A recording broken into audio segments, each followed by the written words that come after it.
Hello and welcome to episode 22 of Film Stop. I am not even going to apologize for the delay at this point, because I feel like you kind of expect it from me. If you're listening to this, thank you for returning. Before we dive into the podcast, I want to say that please like, share if you still believe in me, subscribe, and rate and review wherever you're getting this feed.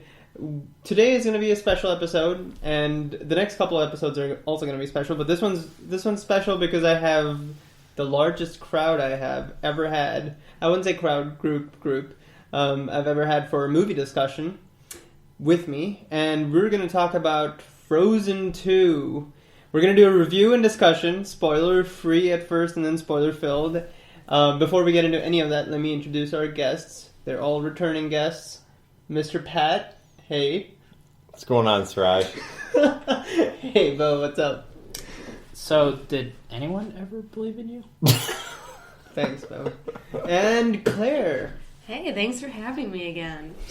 It's been Pat and Claire. You guys were in the Avengers, Pat. And yep, Avengers Endgame. And Claire, Mean Girls. Yeah, Mean Girls throwback. Ooh, how does it feel like being back on again? I can't be more ecstatic at this moment, other than to talk about Frozen 2.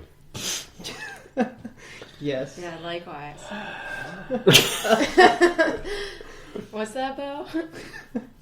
Tell us more about how you... No, actually, don't. But No, I will. no, not yet. But that's what Not we're going yet. to get into. Yep. Alright, so before we trail off too far, let's do a quick synopsis of the movie. I'm guessing most of you guys know that Frozen 2 is a sequel to Frozen 1. Wow. No way. A Disney animated picture. It's not a Pixar, for all you fools out there who think it is. And the quick synopsis is that Anna, Elsa, Kristoff, Olaf, and Sven leave Arendelle to travel to an ancient autumn-bound forest on an enchanted land. They set out to find the origin of Elsa's powers in order to save their kingdom. This is verbatim on IMDb. I am not making this up. And the story pretty much is that with paper-thin plot, but like 10,000 things happening in that paper-thin plot. Let's start with our general overview. Likes, dislikes. Claire, we're going to start with you. Oh, geez. How do you feel about Frozen 2? Yeah, I think I'm the only one who didn't hate it. Or, I don't know, I kind of liked it. Yes, it was not as good as the first one, but I feel like the first one was just off the charts good. Original, unique, new, all that going for it. Whereas this one, it didn't have the same catchiness, the same, the great songs and everything as the first one, but I didn't hate it. So would you say that the movie was lacking the novelty as the first one, and you liked the first one more because of the novelty, or is it just in general it was a much better movie? I mean, a little bit of both. I think the novelty, yes, but then also the songs were a lot catchier with the first one. Yep. The message I think was a little bit stronger with the first one. The relationship with the sisters, all that, I think everything was stronger with the first one. Got it. What about you, Bo? So, my understanding of the first movie, and I don't know, I think I heard this on the NPR or something, so it's not completely confirmed, is that the first one was basically, it started with the song, Let It Go, and then it was a really good song, so they built that entire movie essentially around that song. In its essence, they built that around that emotional core, and that's what made the first movie work, in my opinion. The second movie had none of that. It seemed to be a artless cash grab by Disney, which, I guess we should come to expect by now. So, no, I would not recommend you see it. Don't tell us anymore. What about you, Pat? As I reflect upon Frozen 2, it really reminds me of a made-for-TV animated movie. A lot of times during the holiday season, I think even Frozen had done this in years past, of Olaf's Christmas Adventure or Toy Story Thanksgiving parade or something like that. Yeah. It really felt like there wasn't a whole lot of plot, there wasn't a whole lot of storyline, but it was enough to encourage fans of the franchise to tune in without necessarily expanding your audience. Yeah, makes sense. yeah. I mean, I'm just gonna jump off of that because I think that what you said is like makes complete sense. Like it felt like a Hallmark animated movie, and they could have just straight up. Well, I guess it's a very good business decision that they released it in the theaters. But if they would have just released it on Disney Plus, I would have been like, oh yeah, that was just a movie made for Disney Plus.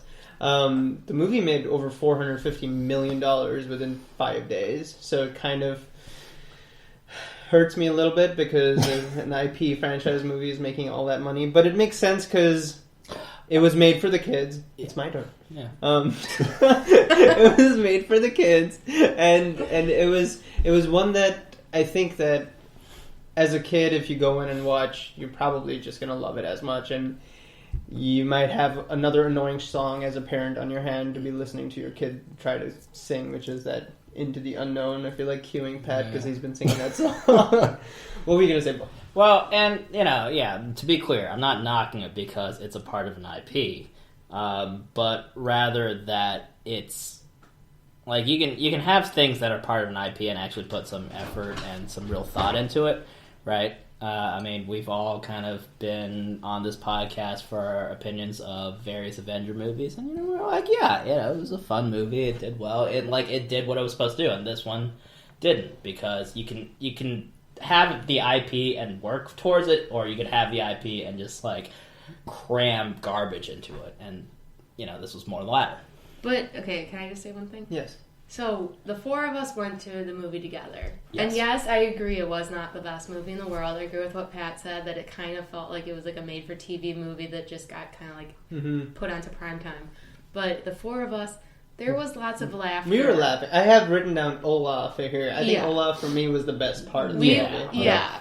This one, Bo, he was laughing very loudly when Olaf was doing his little recap of like what happened in previous movies and like during some of the songs and dance sequences that they did. We were all laughing, especially Bo, who...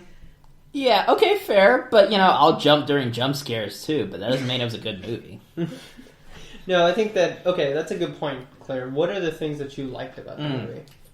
Fair. Well, yeah, I'm not, like, the biggest fan of it, but I mean, I still think that the relationship between the sisters, I like that it wasn't just focused on Anna and Kristoff and falling in love. I liked that it was still focused on the sisters. I did think that it, like, I don't want to do a spoiler, but I think there was a twist at the end with how the sisters ended up moving forward with the kingdom. I think that there was a little twist there that was interesting. I mean, the songs weren't that great, but I think that the outfits that they had, I thought that those were interesting. I think the scenery was interesting. I think that it was a pretty film to watch. I think the animation for sure was good. I think that if there was just a catchier song, I would really, really like it. That would like bump it up from but there was no catchy song. Whereas like the first movie, there was Do You Want to Build a Snowman? There was Let It Go. Even like the one where they're like the sandwiches one. Don't look at me like that. You know what I'm talking about. No, what do you want to say, Pat? It feels like you have some thoughts here to share. I was just going to add that, it was a very visually pleasing film. A lot of the, especially more complex scenes, kind of, if you would call them like action scenes, were definitely well done. There's a lot of water in this film, and water is obviously a very tough thing to do, especially computer animated. Yeah. But while watching it, it didn't seem too outrageous or too complex or anything like that. So they definitely made things kind of smooth and kind of balance out in that sense. I also really loved all the parts where Olaf was like, water has memory. And like, I don't know, I thought it was like... His existential crisis. It was like more existential. There was more like thinking to it, whereas the first one, there was less thinking. I liked all that. Well, Olaf's character was definitely more developed. Rounded out. Right, yeah. I think that... I kind of see where they were trying to go with Anna and Elsa, but they're both doing the same thing, which is coming of age or finding themselves, and it's cool. But I would want to see more. Kristoff had a good, like, a little bit more of a rounded out character, which is like, okay, he's trying to like take this relationship forward and whatever. Yeah, but what's up? But he didn't have a whole lot of screen time, and that's No, but my that one of my. doesn't matter. But no, it kind of does because they didn't really develop it that much, and that's my one of my big criticisms is that like all the various subplots they didn't really develop, or if they did develop it, they kind of undermine it by the way they took the plot. I will echo everyone else. The animation was very well done. It was like from a technical computer animation perspective. Very beautiful movie. But that doesn't take away from the weaknesses in the plot structure and just generally where they took the core of that movie. The problem is there wasn't really a core, or rather, they couldn't decide on a core. It had a number of different ideas in it, and it didn't really go with any of them. Okay, so before we go too far into the plot, let's just cap off this spoiler-free discussion by giving our final sort of what is our verdict on the movie. Would you, Claire, so the three verdicts that we usually give out is would you recommend to go watch in the theaters, wait for it on video on demand, or don't waste your time on this? Where do you stand? Yeah, so I mean we talked about this a little bit off mic, but if you have kids, yes, I would say go see it. It's enjoyable. The adults will enjoy it while you're there. But if you don't have kids, probably don't see it in the theaters. Wait for it to get on DVD, and yeah, sure, watch it on DVD. Mm-hmm. What about you, Bill? No, I would not recommend this. In fact, if you've seen the first Frozen and were a fan of it, which I will say myself, I was a fan of the first one, I would say don't watch it because, just don't. I would go a step further from Claire's opinion. I would say if you have kids, actually rent the movie. I wouldn't necessarily take my kids to go see this particular Frozen adventure.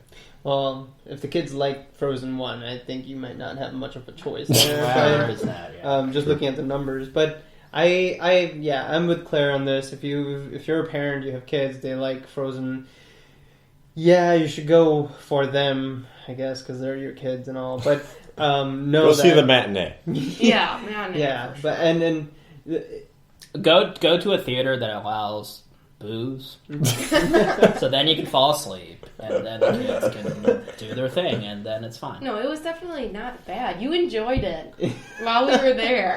I laughed at the jokes. Yeah. I laughed at the jokes. Doesn't mean I enjoyed it. There was two different things. And you couldn't bring booze into this particular theater. God, I wish I It was could. rated. I really wish I could. That is true.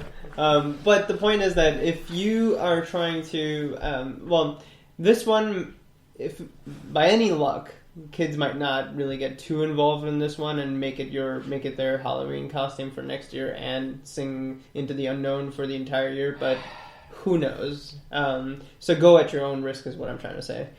All right, for all of you who have watch the movie and just want to kind of talk about it with us or listen to us talk about it or bitch about it if you're just listening to Bo, stay around because we're going to be back for a spoiler-free discussion or spoiler-filled discussion, right after this break. Alright, so welcome back after that little break. We're now going to go back into our spoiler-filled discussion about Frozen 2. I want to start this discussion off with a very simple question. What about the story? And it's spoiler filled, so you can go anywhere with this. But what about the story was your least favorite aspect? Like in terms of where they went with the story, the choices they made. It could be character, it could be plot, anything. I can start this off from my end while you guys think. For me, the thing that I least liked about the story was that it kind of didn't give me much of a new sort of angle to that kingdom. Yes, of course, I found out there's an enchanted forest and there's another tribe or group of people who live on there, and they brought in some magic through that. But it kind of just it felt like there wasn't much of a singular story that they were going after. Like, I don't see what they were trying to do that was different from the first one. You know, Elsa is still sort of juggling with her powers. She's trying to understand who she is. Anna is still, like, the bubbly, cutesy girl who's there to help out Elsa. I don't really see where her, like, growth was going. Yeah. Kristoff, I think, had something different to do than last time. Olaf had something to do. But, like, all of this stuff, it kind of just felt very disparate to me and just didn't... It wasn't cohesive. Yeah. I mean, the emotional core of the first one was the relationship between Elsa and Anna, and, you know, Elsa doing her whole, hey, who am I type thing. And this one didn't really go beyond that. Mm-hmm.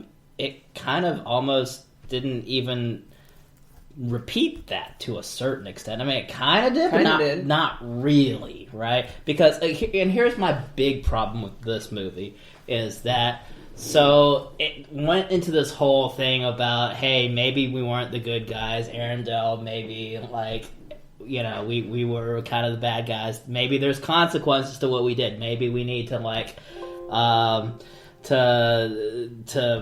I don't know, not quite reparations, but, you know, like, how to... right. Well, something, right? Like, you know, there are consequences to the actions that our forefathers did. And that could have been developed as a plot.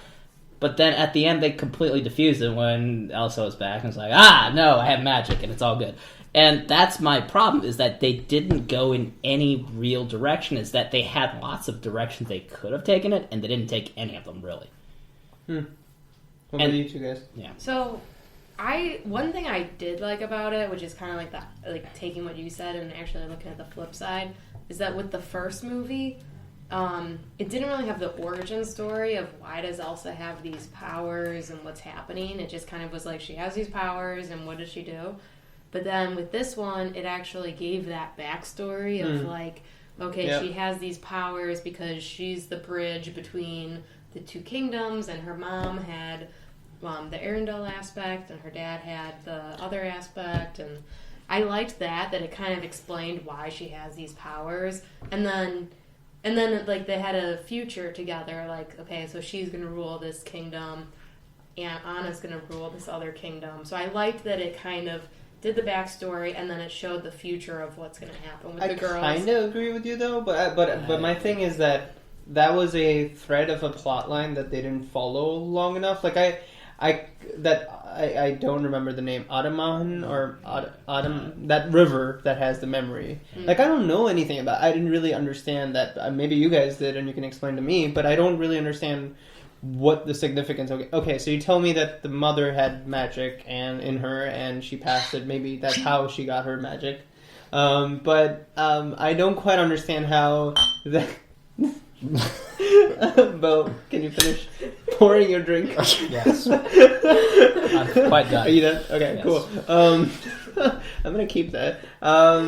So I don't quite understand. I still don't quite understand that thread that far. Like, it almost seemed as if they kind of dipped their toe in it, and it was enjoyable, but they didn't go far enough into what that line of plot was. And let me reinforce that point. The problem is that they didn't tell me why I should care about that. Because in the first Frozen, it was sufficient to know that she had this power that she couldn't control from a narrative perspective, right? Because that was the problem. That's all that really needed to be the point problem. Of the story. That was the point of the story, and that was all that was needed in that particular context. If you want to add to it, I'm fine with a backstory, but you have to make the backstory relevant to me. Yeah, but if the it doesn't... people in Arendelle, or not Arendelle, the other place. The tribe. Yeah. The tribe, those people were trapped in that forest with all the fog for like 20 or 30 years, and the two sisters together, they were able to lift the fog. I agree with that. Okay, but let's take this two parts. First of all, if you didn't know that,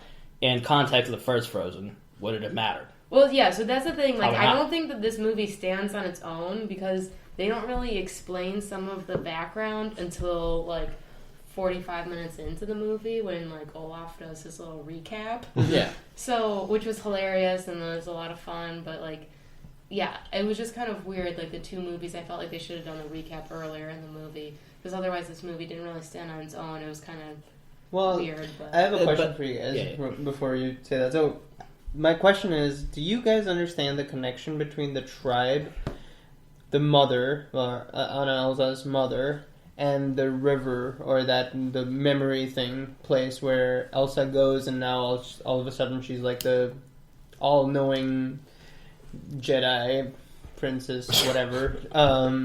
What is the connection between the two? Like, I get the spirits, I get the earth and all that spirits, but who was the mother? Was Mother Elsa?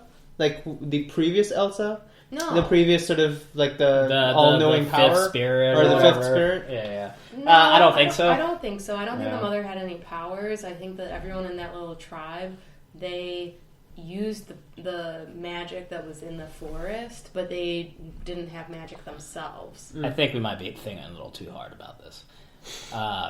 We're trying to as apply far as that. real world logic to an animated film about a mythical and historic sisters Yeah. from across the Atlantic Ocean. Well, Yeah. so what are what's your opinion on this, Pat? Because yeah. Well, I mean, while I was watching it, I felt like the biggest storyline was where is this noise coming from? Yeah. Where is this song coming from? And I would say by far the biggest letdown for me was to find out that noise, that song, was coming from Elsa herself. No, it wasn't. She is the fifth element. Well, she is, but it was like the Lila was mother's memory coming back to, like, it was the mother's memory. I think- reaching out to her. But she is the one that she was hearing. Yeah. Yeah, it's kind of... Yeah. I just felt like it was like a Yeah, buzzkill. because she's the fifth spirit, and the fifth spirit is calling her, and the Right. four spirits are getting her. Which to- may have I been thought it part was of a memory of her literally- mom. I thought it was literally the memory of her mom. So, this discussion right now is why this movie didn't really work. It's because it couldn't figure out what it was doing. If it was like... It could have taken one of many very discrete roads. It could have done this whole, like, historical thing. It could have been very deep in this whole, like, spiritual, what is this, metaphysical thing. Though, maybe not so much in a kid's movie. It could have done any of that, or it could have focused on that sister relationship thing like it kind of the first one. But it didn't do any of it. It tried to straddle all of them, and I suspect because people are like, oh, it's a second movie, a sequel, we gotta do it bigger. Yeah. Gotta go deeper. The monies. And that's why there was a little fire lizard, because he was cute. I still feel like, I know that you just have this beef with Disney and IP and all this crap, but Maybe. like, I still think that these people were trying to make the best movie that they could. I think that they fell flat. They had Okay. 6 years. Well, Yeah, no, it was the disappointing. animators did a really good job. Like, Right. yeah, I will be the first to say that, like, if you compare this to any other animated movie or non-animated nowadays with special effects, like, they did great. No beef with them. It's everyone else. Okay, so let me lay out this question, right? Because we have 5 minutes, and I don't want to go off on tangents. How much of this do you guys think is Disney just kind of swinging their One instrument. around, and and how much of this is kind of them actually wanting to tell the story or needing to tell the story? I think that it's a little bit of both, of course. Money is a very important piece here. It's going to crack $1 billion. Disney this year is going to crack over $5 billion, or 4.5 with Rise of Skywalker coming up next month. But it almost feels as if I'm having too much of this whole Disney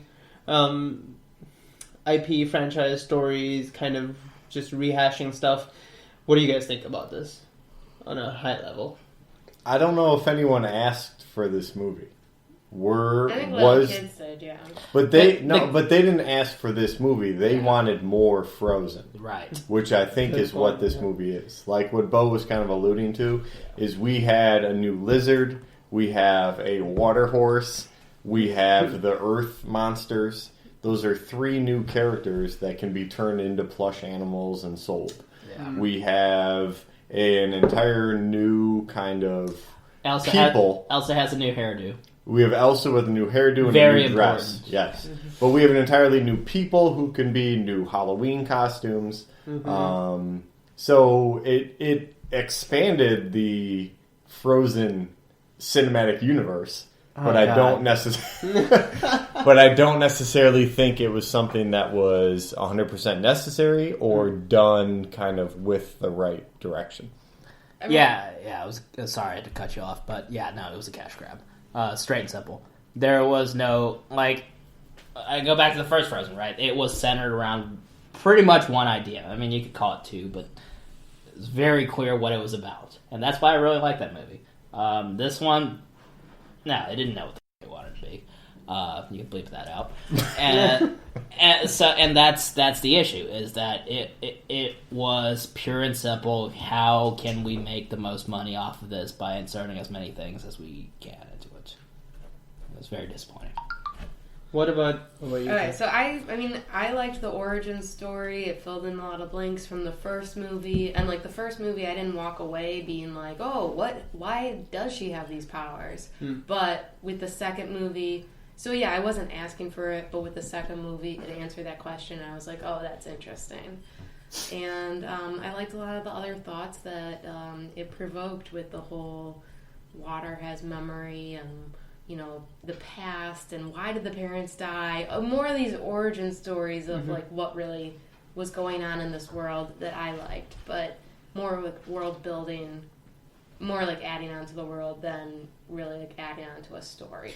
Just straight up, are you guys gonna watch Frozen 3 if it comes out? When it comes out. Maybe I'll wait for a DVD on that one. Interesting. Hell no. Yeah, probably not. Has anyone read The Snow Queen? Or is familiar with the story? I'm familiar with the story. Is it just Frozen 1? No. Or is it... It's kind of the bit before Anna gets reverted, like she freezes her sister's heart and kind of like lives alone. Elsa freezes? Yeah. Her heart remains frozen, I guess. And yeah, I mean, you know, it's Hans Christian Andersen. Stuff's dark. Okay. So it is more of kind of Elsa's perspective and her being all alone and solo and whatnot. Yeah, and how I guess some people can't be redeemed or something. I don't know. Okay. One thing I would add about this movie, and I guess Siraj and Bo, you guys can comment on this. I think this movie would serve as a pretty decent video game in terms of like levels and challenges and like. It probably already is. That's why they're it was making made. it. But it was was part of the marketing strategy. It was really written as like a video game storyline as opposed to like a movie storyline. Yeah, because it had lots of different environments with no emotional connection to any of them. Yeah, and like you think you're at the main level, Okay. but actually you're I see not, where so you're you have going to with move on to the next one. Okay. When they're And like so- trying to like cross that water. Or Yeah. when they're Right. trying to, yeah. And Right. that's like my fundamental point, is that like it had lots of shiny things, but none of them meant anything. Well, and both the first one and 2 was a journey story. Like in the first sure, one, they were still but, journeying, but every part of that like had an emotional impact on the characters, and that's why we cared. Yeah. So, okay. So, last thoughts, guys, before we close up this one. I am like I am quite disappointed because I actually quite like the first movie, and you know, I was thinking that, you know, maybe Disney, even as the huge conglomeration that it is, can, you know, like let art flourish, but apparently that was not the case. There is a Disney rant that I have out there, and that Siraj will never release, but that's okay. Maybe someday. Yeah, maybe someday. What about you? Yeah, I mean, I wish there were catchier songs overall. I mean, I agree with that. Yeah, overall, I mean, I think it was like okay. Yeah, maybe save your money if you don't have kids. Save your money and wait for it to come out on DVD. To all the parents that are forced to watch this movie, hip flasks are a thing. Just a thought. Yeah. Yeah, I would just say with 6 years kind of somewhat anticipation or kind of 6 years of waiting for a sequel, it was just kind of underwhelming. Yeah, I'm just going to add to all that and say, like, I really hope this one does not win Best Animated Feature at the Oscars, because I think that this might be one of the front runners, unfortunately, because this year has been a little bleak for animated movies. Klaus. on Netflix. Great. I've actually been getting some of the storyline between Klaus and Frozen 2 confused in my head. Oh. So check out Klaus on Netflix. I also Ooh. teared up during Klaus a couple times. Yes, that's a good one. All right, so here's a recommendation, Klaus. I think Pixar is releasing Soul. Is that this year? No, Soul is not this year. Soul is next year. Yeah. Then, is there another Pixar movie? Oh, the Chris Pratt, Tom Holland one. The one Trolls? about the no, God. not Trolls. Yeah.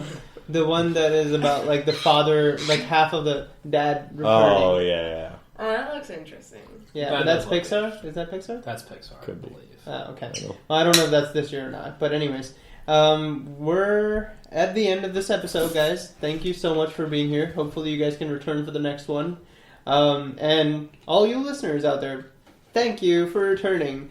And please like, share, subscribe. If you have comments, email us at filmstop.podcast@gmail.com. If you have questions or thoughts or hate emails for Bo, you can find him at... I don't care about your opinions. All spelled out except you are for your. you have never At said Gmail. that before. No, I did. Okay, you have? Okay. Nah. All right, cool. All right. Well, thank you guys, and thank you for being here, guys. Thanks for having us. Thank you. Yeah. We'll catch you soon. Bye.